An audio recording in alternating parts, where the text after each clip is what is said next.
Hello and welcome to Season 2. Well, it's not really Season 2. It was a long wait, but finally I have a guest. And this is episode 10 of the Anonymity Tales. And I have with me a very old friend who has been with me for, well, almost since the beginning. Both of us, pretty much. This is Priviledgy Shitlord. How you doing? It is my privilege to be here, as always. And it's my privilege to host you. So on this podcast, we usually it's usually free form, but I do have some questions that I always ask people. Usually it ends up going off topic, which is exactly the point. It's just an icebreaker in many ways. And the first one is, what really inspired you to pick this autism compared to other types of autism? Well, like YouTube or what? Yes, YouTube, exactly, yeah. Well, I mean, kind of happened on its own. Didn't plan for it. There was just something that happened. I know, kind of. I never planned for things since planning never works as expected anyway. So why even bother? Yeah, exactly. Like spontaneous. You're a spontaneous kind of guy. Yeah. Unpredictable. Unpredictable. Exactly like your favorite Star Wars character, right? Jar Jar. Oh well. Darth Jar Jar. Darth Jar Jar. Oh, we've had talks about this. So there's a fan theory, guys, that Jar Jar Binks is actually the bad guy. Who's like, I don't know if he's necessarily the one who's caused everything, but he's definitely on the side of the Sith. But you can explain it better than me. It's not actually like a fan theory. It was pretty much confirmed because the guy who played Jar Jar in the movies, was it Ahmed Best? Yeah, he actually said that. He confirmed it when this fan theory arrived. He actually tweeted about this, saying that it's great to see the real meaning behind an artist's work being discovered, even if it takes years. So it's pretty much confirmed. Ori was playing along with it, but it's an interesting theory that Jar Jar was secretly behind the scenes, just like making everything worse for the Jedi and the forces of light. And he was, I don't know, was he a Sith or was he just evil? Well, according to this fan theory, he was a Sith. First of all, he uses, you can see, actually, I can screen share, there was a video compilation. We won't be able to screen share on here because I've got an animation, but like, yeah, I'm using OBS. But like, you can just post a link, maybe. I'll post a link in the chat, and people can like see that.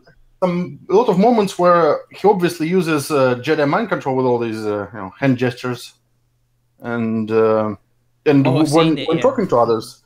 And after he's doing that, they actually start acting differently, change their mind or something.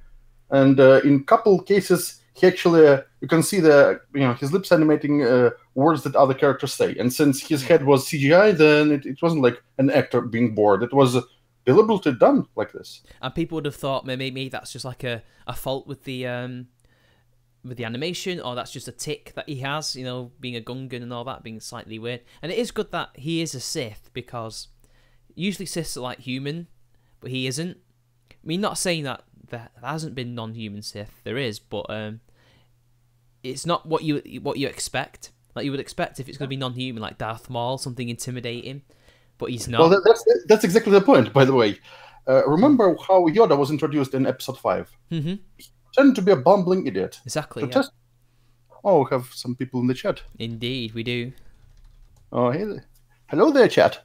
So yeah, Yoda pretended to be a bumbling idiot to test how Luke would act in a stressing situation, and how he treats people, creatures that he doesn't need favors from, because he needs favors from Yoda, like the Jedi Master, but he doesn't need favors from some random weird creature found on the planet. And also, it's a very old trope from fiction that a wizard pretending to be like a hobo or something. So hiding in plain sight, someone with immense powers, but nobody would think of that because you can. This is how actually it's. If you think about it, it's really interesting. So you act as obnoxious as possible, and yet people just ignore you and don't see the obvious signs. It's like Kenobi did the same thing on Tatooine. They just saw him as like, just Ben. He's a bit of a hermit. Just, you know, lives on his own in the desert. Just does his own thing. Little did they know he was actually looking after Luke. And probably a lot of things behind the scenes which could have killed Luke never happened because he was always there. Which is probably what the new Kenobi film's going to be about. But let's not talk about that. But yeah, people forget that Star Wars is based on very, very old narrative ideas and tropes, if you want to call them that. Like, the whole plot of the first 3 films is called The Hero's Journey, is it? I think? Or The Warrior's Journey? Hero's Journey. Hero's Journey, yeah. Also known as a monomyth, because this in a story is actually found in myths and epic tales of pretty much all cultures, even cultures that never actually had any contact with each other when those myths were developed. So there is something really, really intrinsic to human condition, so to speak. Yeah, we're talking about Epic of Gilgamesh age. That's what we're talking about. This is how old it is. It's probably even older than that. Just that was a story that survived into print. I think that you could say that probably the oldest stories ever told that are lost because they were told long before writing was invented. Those were pretty much based on this same idea. Yeah. And it can be reasonably determined that the whole hiding in plain sight, the wizard or a man of great power pretending to be an idiot or something that he isn't, also came from that period, bringing it back to Jar Jar. So what was the actual plot idea? What was Jar Jar going to do? Was he going to get killed, or was he going to bring about the end of the Republic? What did he actually do? Do we have the full plans? Well, nobody obviously knows what George Lucas planned for that, but how the theory goes, well, it was, if you keep this in mind and watch Phantom Menace, you can see stuff that first of all, Jar Jar was instrumental for all of this stuff that happened. So if they didn't pick him up, first of all, how they picked him up. So it starts that Qui-Gon was running away from those heavy machinery, those tanks, or what they are called, and all animals are just running away, and then Jar Jar being like a complete fucking idiot, just standing there. No matter how retarded you are, if you see this stuff happening, you just run. You don't even think. It's something subconscious. But he was standing there almost as if he wanted to bump into Qui-Gon. Exactly, yeah. Animals who are much less smart than Jar Jar, they were running away. He knew he was there, didn't he? Yeah, and also, because then he kind of accidentally, quote-unquote, revealed that there's a Gungan city under the water. And, by the way, notice that no other Gungan in the movie was shown to have those properties. Like none of them actually jumped as high as Jar Jar. Jar Jar is the only one. And you think about them, aquatic species, why would they even have this ability to jump like that? They don't. And, well, you know who else does the jumps like that? Well, the Jedi, the Sith, yeah. Other Force users. It was pretty much a Force jump. If anyone else, except for Jar Jar, did this, you would assume that it's like a Jedi or someone with Force powers.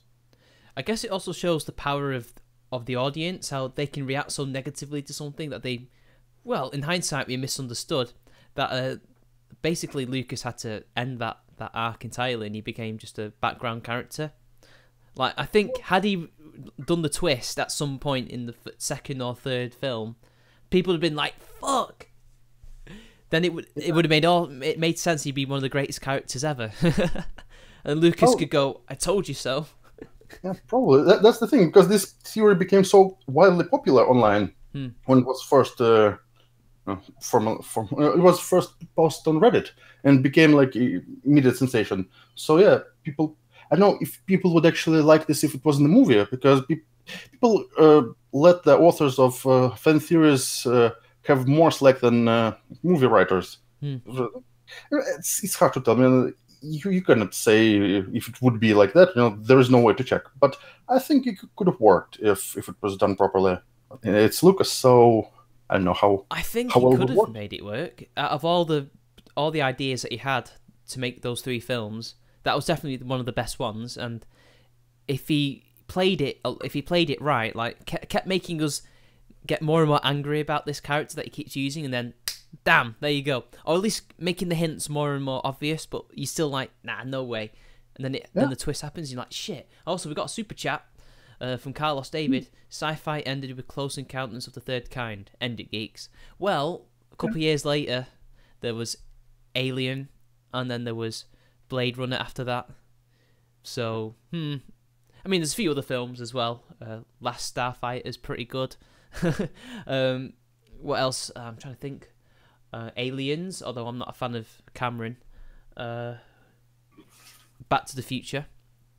The first couple of Star Trek films. I mean, number 2's the best, but like, yeah. So another question that I've got is who are your influences? Like, who influenced you to make the content that you make? Because your content's kind of changed over the years. You started off doing what were essentially memes or poops. I don't know if you did YouTube poops. Now you do more normal, quote-unquote, video. So what influenced that? Well, first, just making those like low-effort memes and shit-posting videos. It's just easy to make, and it's something you have an idea and just make it. And later, I found out that a lot of people do this, and it's probably because it's so natural. Just have an idea, make a really, really quick short video about this, and presto. But when it comes to like content that actually put some effort into, well, I watch a lot of different YouTubers, and it's often you don't know who you are copying. Well, not copying, maybe being influenced by, because copying implies some negative connotations. But to be fair, everybody's copied something. Yeah, that's true. And I don't remember who said it, that copying is the highest form of flattery. Oh yeah, it's I can't remember the word now. Shit, what's the word, chat? Fuck, what's the word? Imitation. That's it. Oh yeah, that's the word. Imitation is the best form of flattery. Yeah, it is to some extent, but it depends how you do it. If you're just literally ripping something off, like a Jacqueline Glenn. Oh, no. Oh, we don't want to get started. I'm lazy, but I'm not that lazy. No, exactly. What happened to that guy that she that theoretical Black Hole bullshit. something, wasn't it? He was called. No, I think the guy she ripped off and the people noticed was his theoretical bullshit. That's it, theoretical bullshit. Is he still going? I don't know. I unsubscribed from him because he was a bit of a cock. Mind you, I heard his name recently. I'm pretty sure I did. Somebody mentioned his name. But like, I remember that was one of the first things that JF became known for, was just cataloguing all the things that she did. Oh, I mean, well, yeah, it was a video that became popular, but well, the way I learned about JF, actually, that Sargon featured him in one of his videos. Oh, he was at Milwaukee, Mythicist Milwaukee last year. No, I think it's... But he hasn't made a video for a year. Bloody hell. Well, he never had a regular schedule, so... It's kind of like Christina Rad these days. She just occasionally makes a video. Oh, is she still like a massive SJW, or... I don't know what he is. I mean...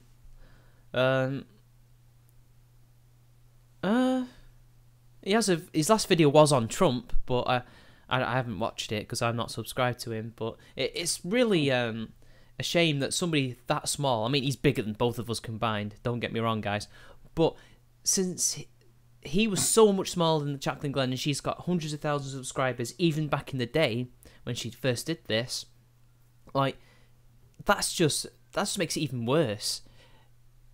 Well, yeah, and the thing is that the reason she's popular, well, it's even funnier because we can blame feminists for that. For serious, by the way. To some extent, yeah.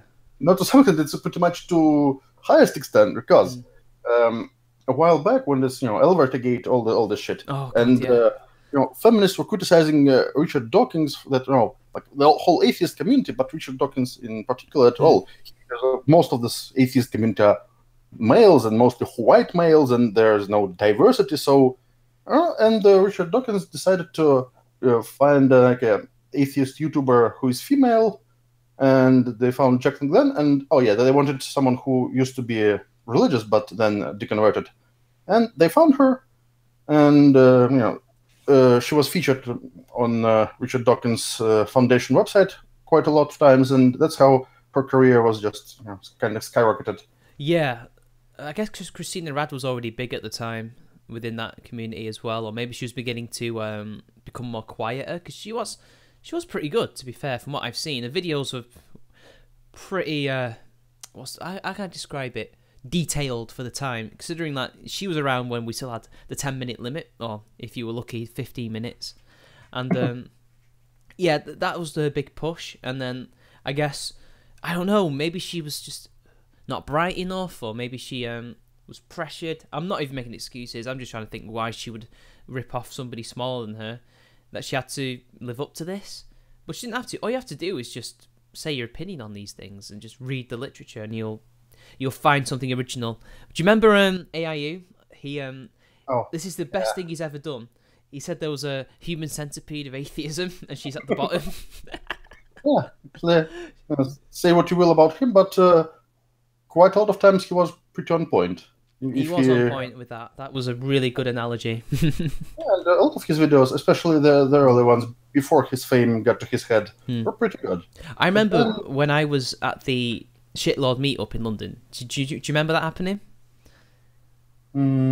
You know, with the Kekistan flag in the jungle gym, and the SGWs and Thunderfoot got outraged over it? Well, kind of vaguely. Yeah. So anyway, we were there, and he was in London as well, you know, at that same time.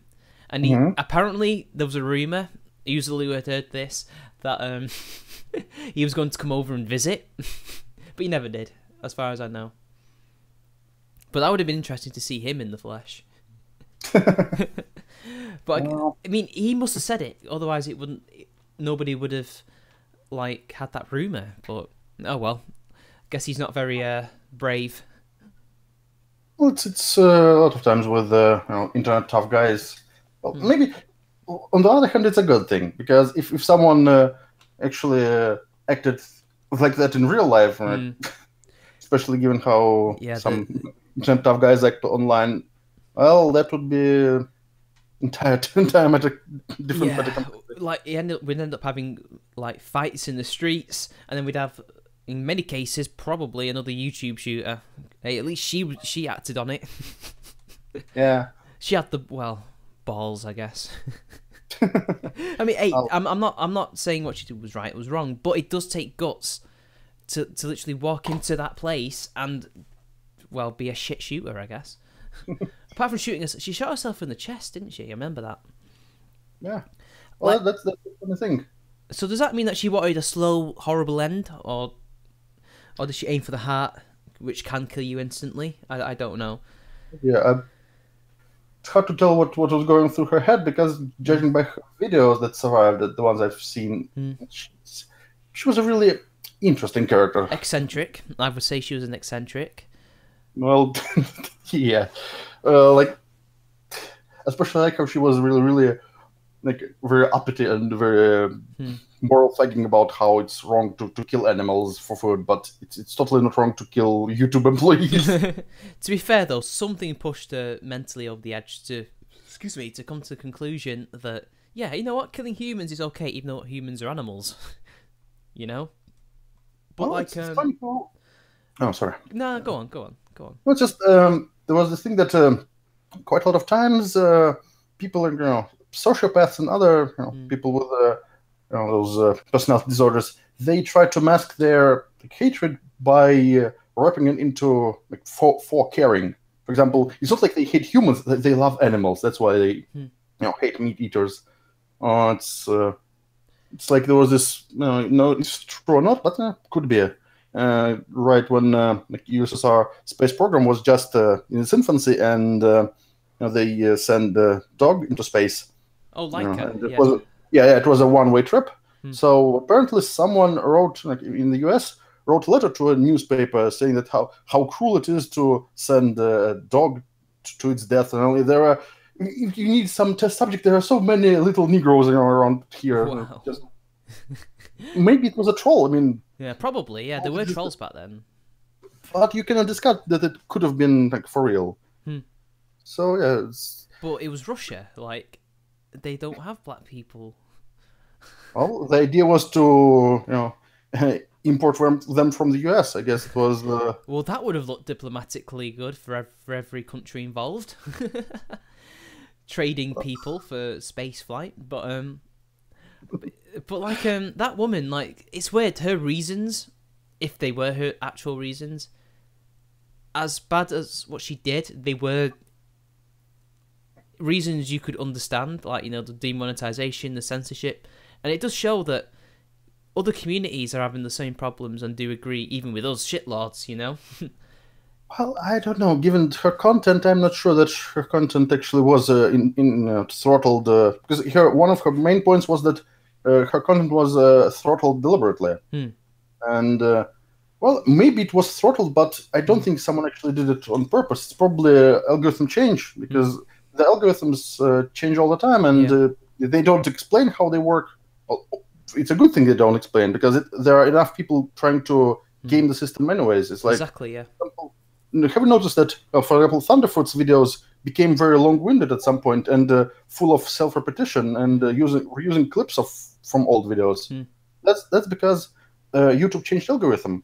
Before, it took into account what percentage of the video people watch before they close it, and after the change, it only mattered the total number of like minutes watched. Even if it's like before that, if you watched 15-minute video to the end, it was better than watching 20-minute video that was 1 hour. But now, 20-minute of 1 hour video is better than 15 minutes of 15-minute video. Yeah, we now have to make longer content, even if the subject itself only really needs 10 minutes, 5 minutes to be explained.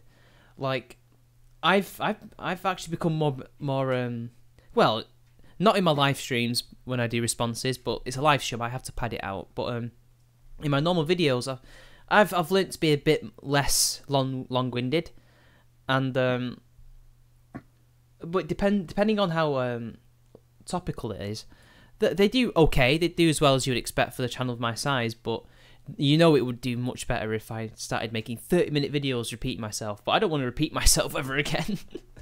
But usually, if you've done something about, made a video before talking those topics, maybe just link to it or include a really short clip and link it to, because if your usual subscribers, they've probably seen this already, so subjecting them to the same stuff again and again, it's kind of annoying. It burns you out and it burns them out. But another thing you could do, overly long intros and outros. I mean, not too long, but it pads out the length. So if you've got, say, 18 minutes of footage that you've edited, but you need it to push over to 20, so you can get that extra bit of watch time. 1 minute intro, 1 minute outro. You've gamed the system pretty much. But unless people skip it, I don't know. I think people skip it. Counts, so it wouldn't.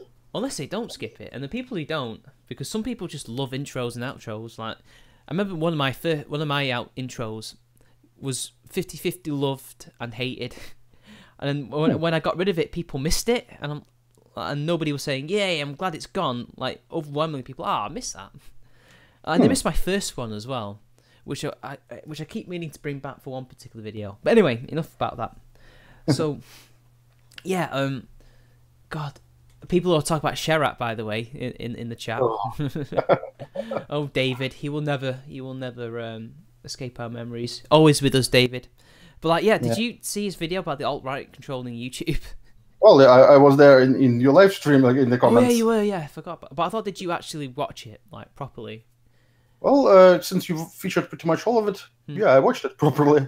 I just don't know where he gets that from. It was all just well, I hesitate to call it even anecdotal. It was just him, just like theorizing and just like kind of just saying, well, this could be the case essentially, and it's like, no, David. That's the thing. He has some of the things he showed has some legitimacy. Like, for example, that like German alt-right Discord server where they brigaded and downvoted videos. But this doesn't prove that it happens. It doesn't even prove that it happens on a massive scale, because just because they downvoted like 10, 20 videos or however many, it's nothing. It's like 2 drops in a bucket. Exactly. And another thing was that they don't represent the whole alt-right, because even though there is more and more of a consensus in that movement, it's still quite eclectic, and not everybody was in that group, and they don't represent the whole movement. And again, like, look at the tactics they were using. He was trying to say, oh, look, they're like vote botting. No, that's not vote botting. That's them literally creating account after account, painstakingly coming up with new Gmail accounts to downvote people. Botting, and it's not technically, it's not botting, but yeah, it's like human botting. Yeah, it's gaming the system. But even then, that wouldn't work, because the algorithm now takes both likes and dislikes as attention, for lack of a better word. So your video will just be exposed to new people. Whether or not they know about this and they're hoping that it will be exposed to more alt-right people, yeah, and I don't know. Actually increases the view count, and view count is much more important for stats than like. And the thing is, they could end up exposing it to a whole load of SJWs or anti-SJWs or whoever made the video's audiences, and they could end up becoming even bigger as a result. So it's a double-edged sword. It could end up being really successful and they get loads of hate, or it could be a complete failure and they just get loads of likes. Like, you never know who's going to watch your video. Yeah, that's exactly true. So that's why some people actually, I think, well, I have no evidence for that, but I think that some people making videos controversial on purpose, not because they can believe that, but they want controversy. So a lot of people comment, a lot of people downvote. It gets shared.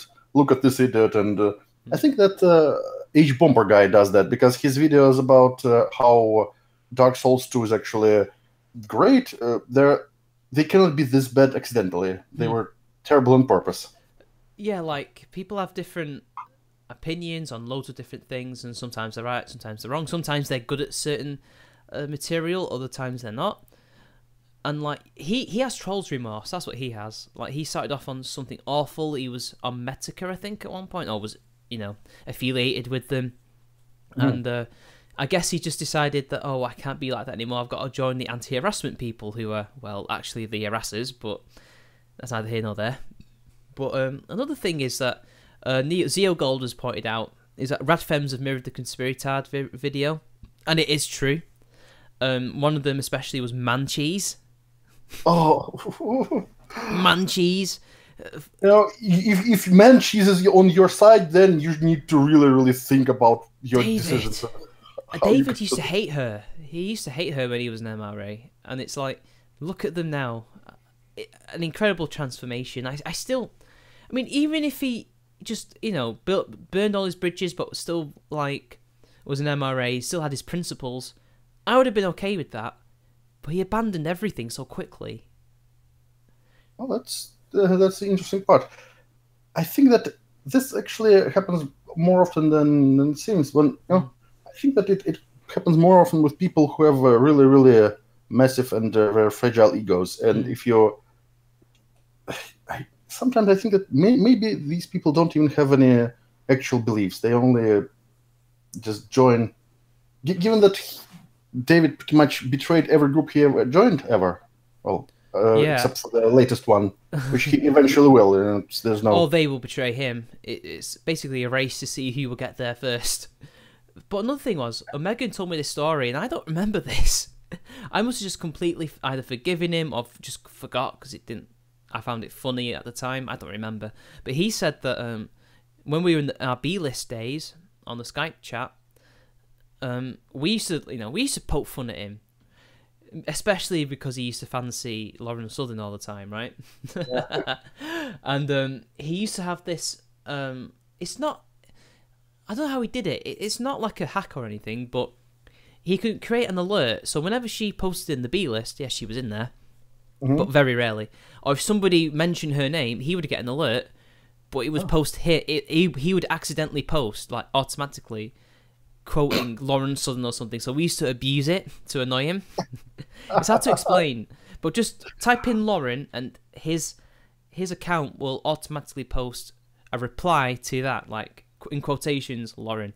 And apparently he got so annoyed at that because me and Megan must have been the worst ones. He tried to get us removed. That's what Megan told me. Yeah, I don't remember that. But now that I think about it, he probably did. It seems so. I guess in a way, me and Omegan created a monster.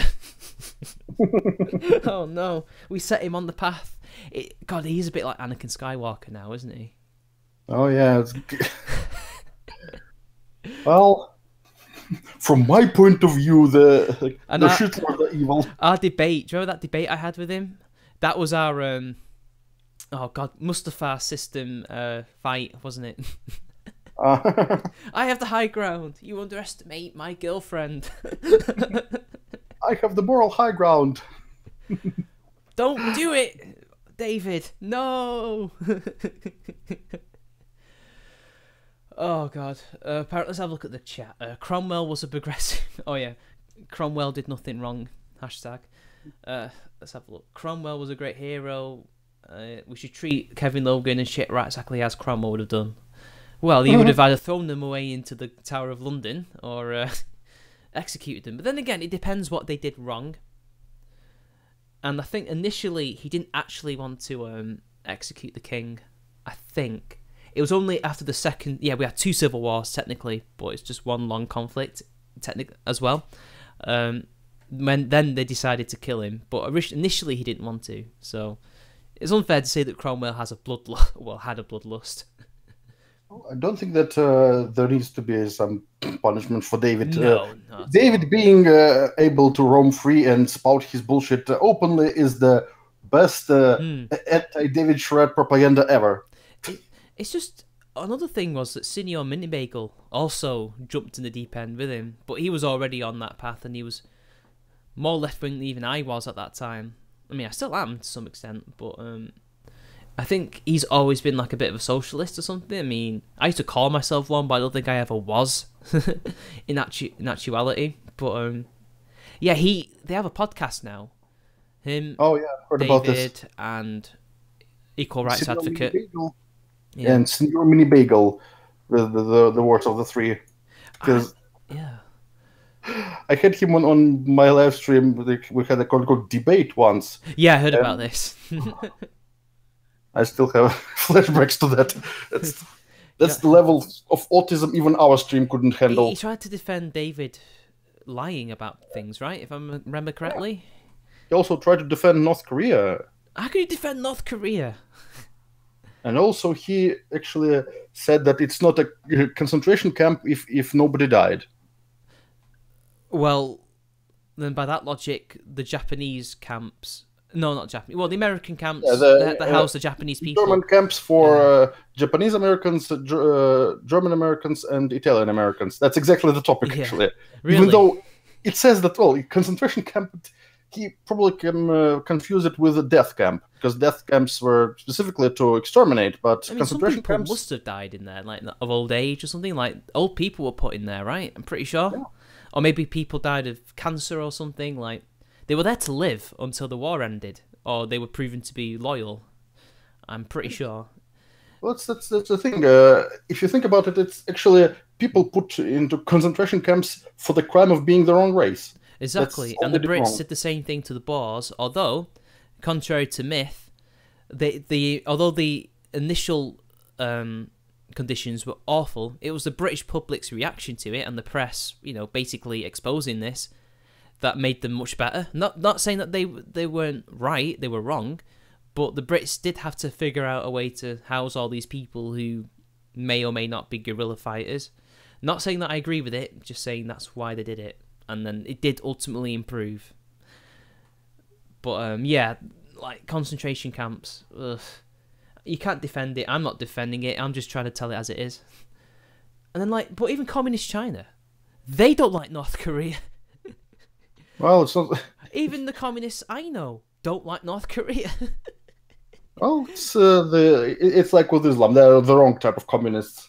We're the only one. The only right one. In many ways, North Korea pretty much are. The only communists which is pretty much an inherited monarchy. Yeah. Pretty much at this point. He's a king. And if he has a wife, no, he has a daughter, sorry, she could become the great leader or leaderess, whatever they would call a female communist leader. Strangely enough, has there ever been a female communist leader? that actually took power. Because there's been, there's Rosa Luxemburg, but she never took power. She got thrown in the river. Don't think so. It was before the age of helicopter rides. Well, it's funny that being in power is a cutthroat business, so men are more likely to be there.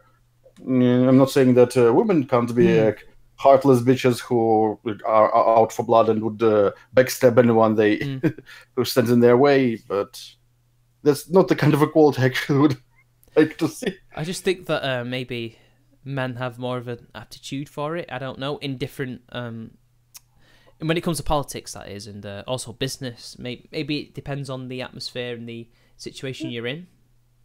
Well, it's not actually a secret that men are, on average, more competitive and more likely to engage in those endeavors.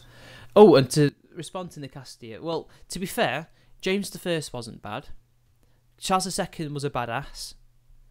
After that, all the stewards were pretty much shit. That's why we removed them and replaced them with William of Orange and Queen Anne. But yeah, 2 Stuart kings were good. The rest were either meh or really bad. Carlos says David is all right. Somewhat of an obsessive streak running within like crowd. At first I thought that he says David is alt-right. Kraut as well went down. Well, he didn't go down the same political path. I think he's still the same. He's not a feminist or progressive like David is, but he went down the same kind of, I don't care about the tactics, I don't care about who I'm fighting as long as it's the right enemy, I guess, right? That kind of thing.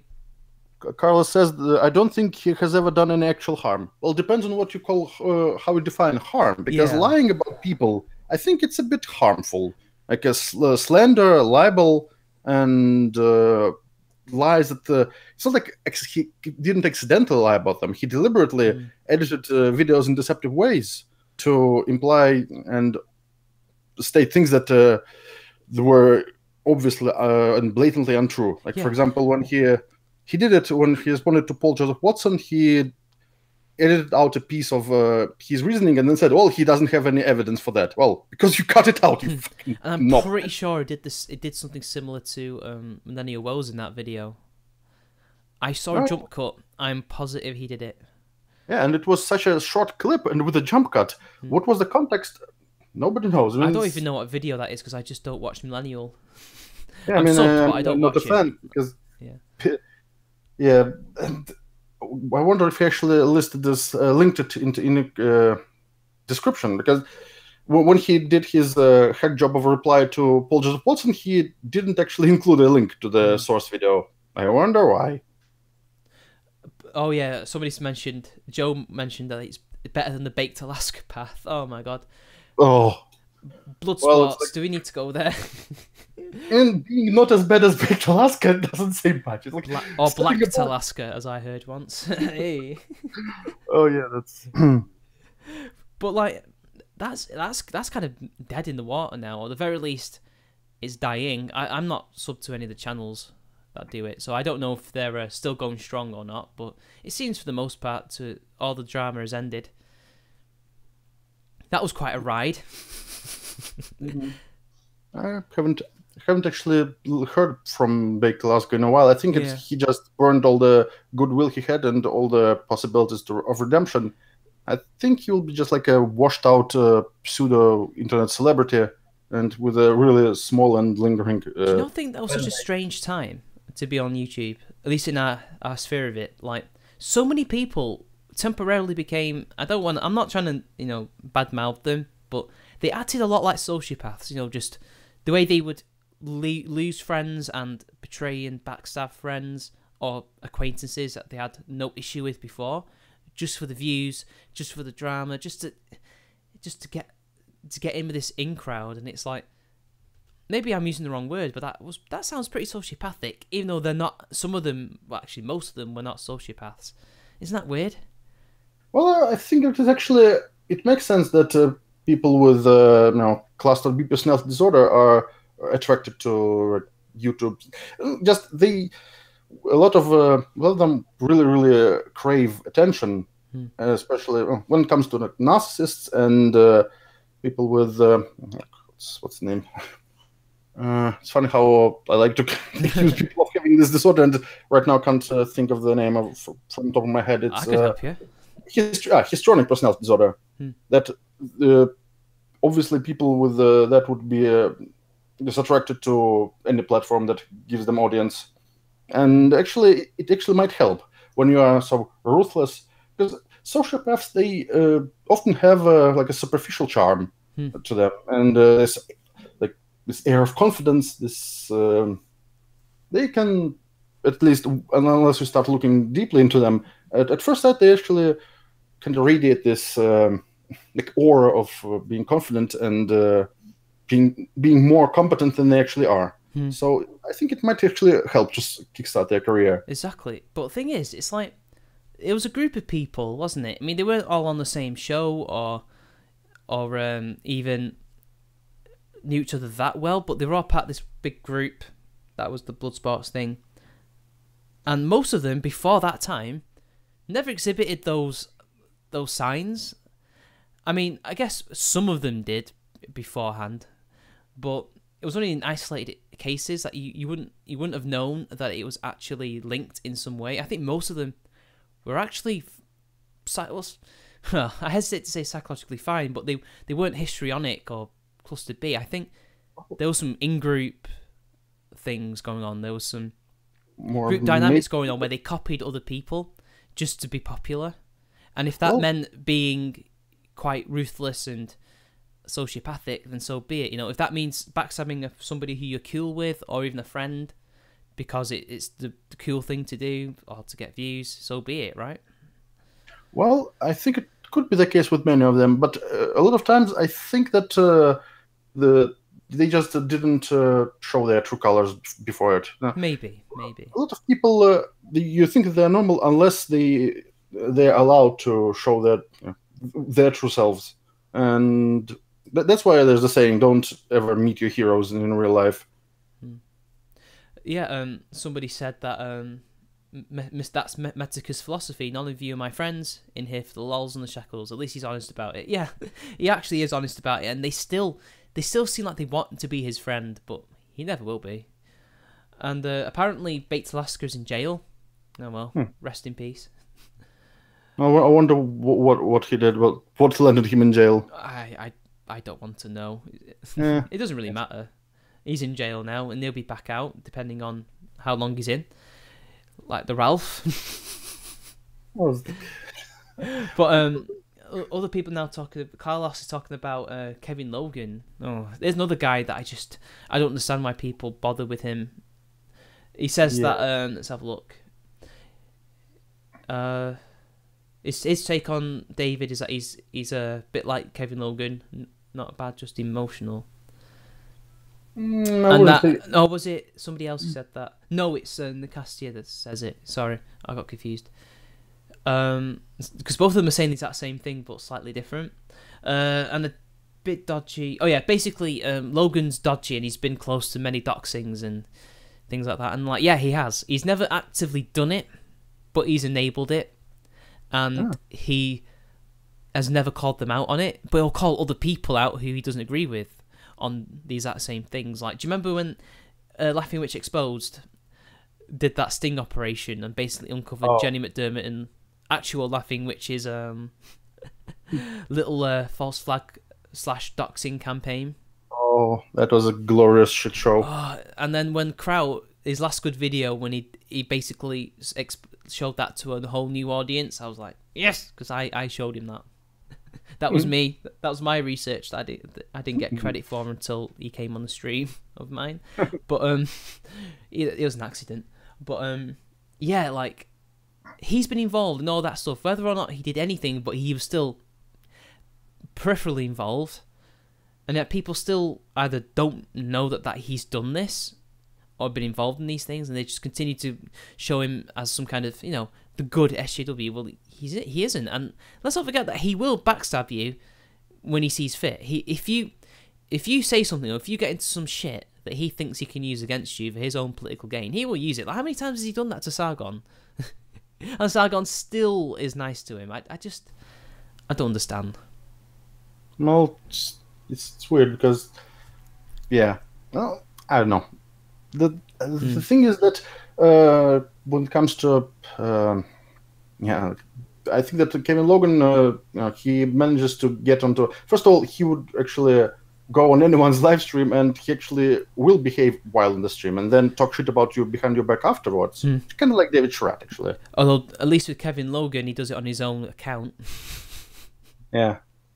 But yeah, I don't trust him, and I don't trust ranting feminist either. She's literally too croquet. The argument, that's literally what she does, and she's just rude, and just nasty. And I remember she was one of the ones beating the whole anti-Semitic Holocaust denier drum that they were using to hit Aidan Paladin with, and Aidan Paladin is not a Holocaust denier at all. Because in her video, she said so-called Polish death camps. Now, if you're not aware of what the so-called Polish death camps are, basically it is all the death camps that the Nazis made in Poland. But I think what people don't realise is that when we refer to it as Polish, they mean literally that Poland was enabling and was involved in the Holocaust. That's the debate, I think, because that's her video was about Poland. And there's, the Polish are trying to say that they weren't.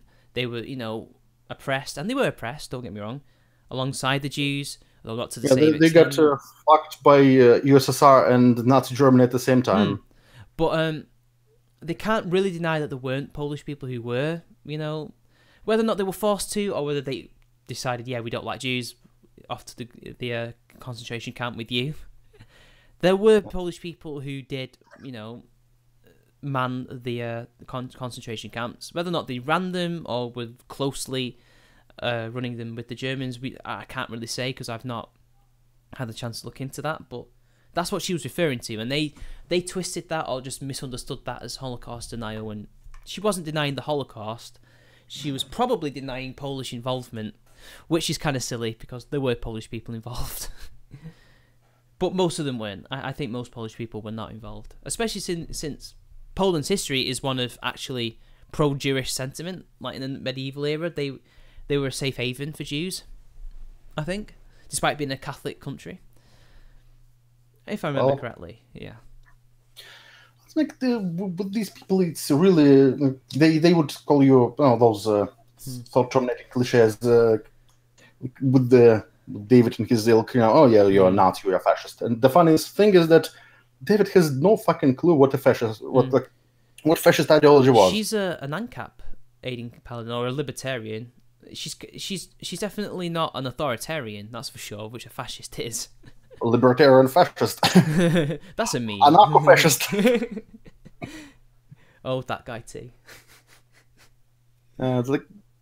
I mean, there could be an anarcho-fascist. That could be a thing.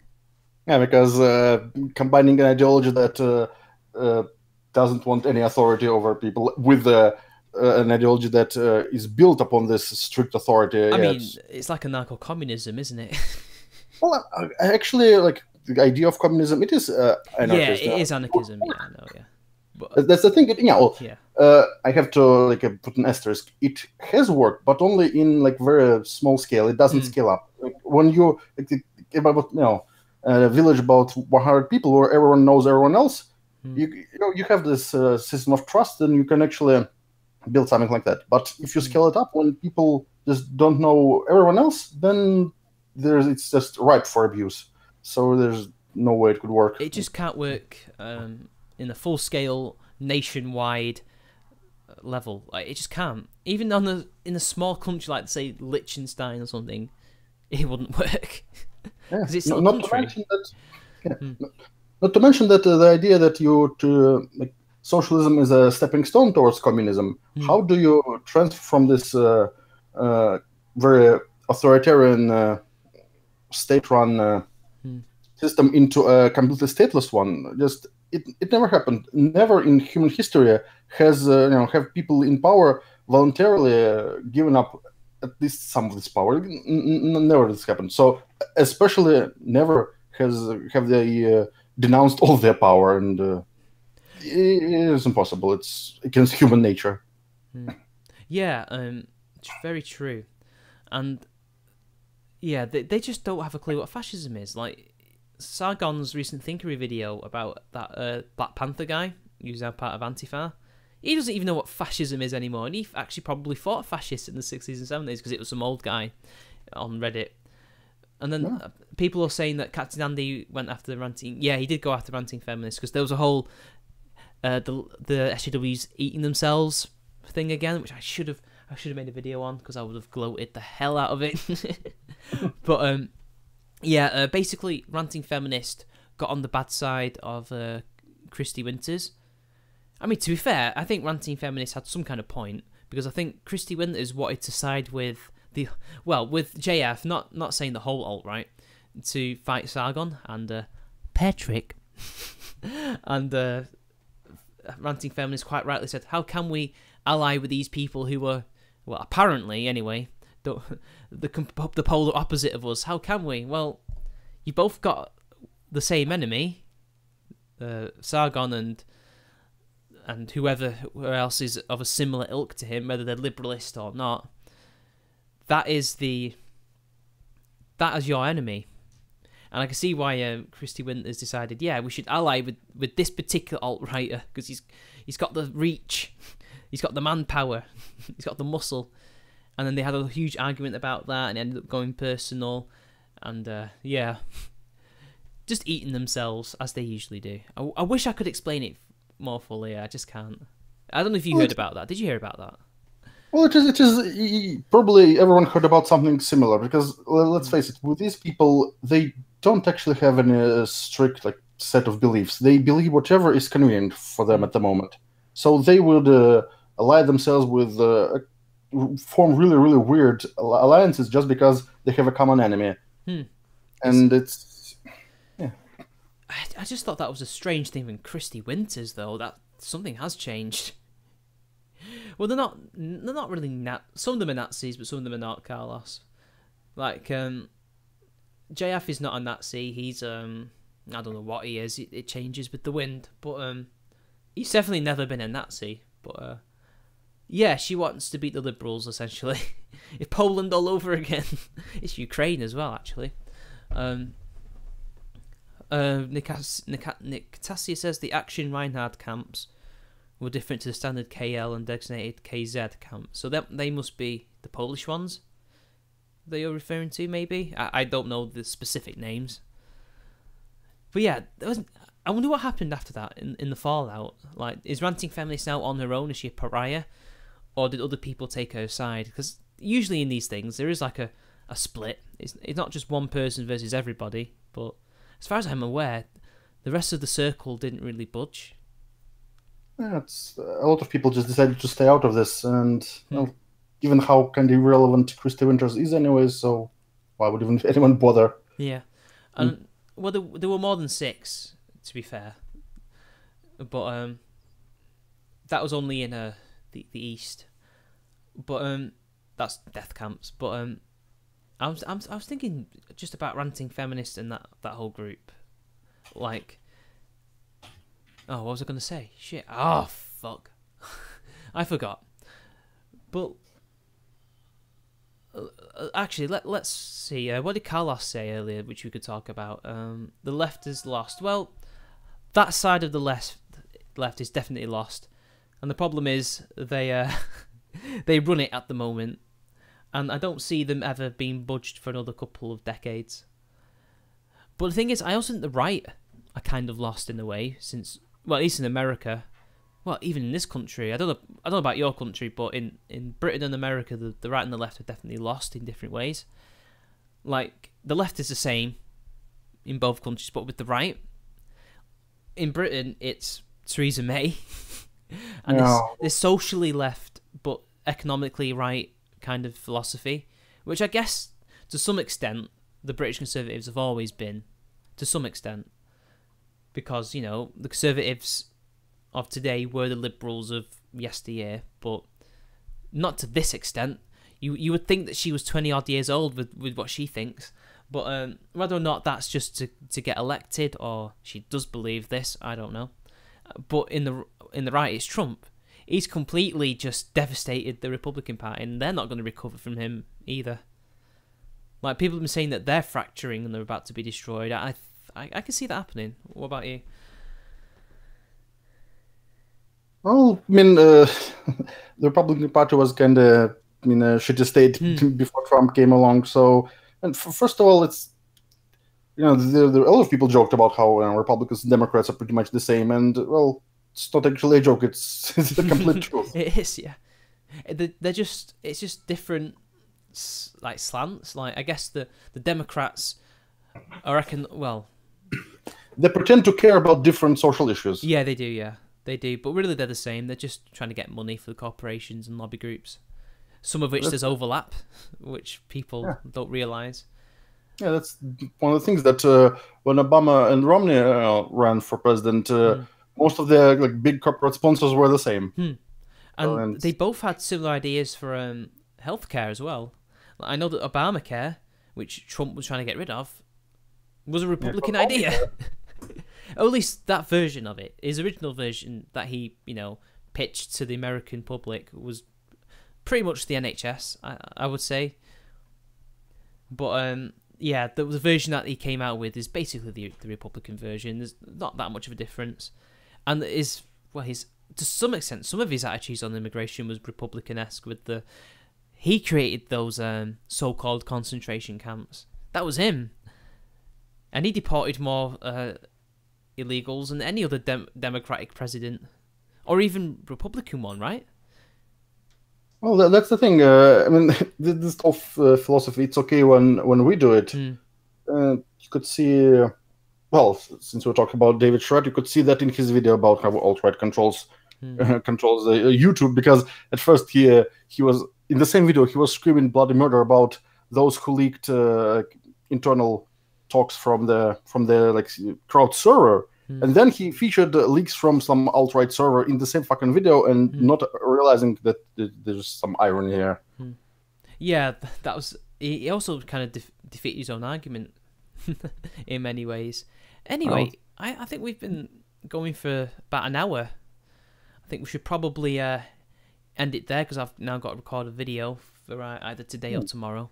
I don't know when it'll be coming out. End it rightly, yeah. This is a good time. Usually it's about an hour to an hour and a half anyway. So anyway, thank you, Privilegey Shitlord. Thanks for having me, and as always, it was my privilege. It was a privilege as well. Anyway, guys, until next time, I will be getting some other guests on next week, I think. So see you later, guys. Bye.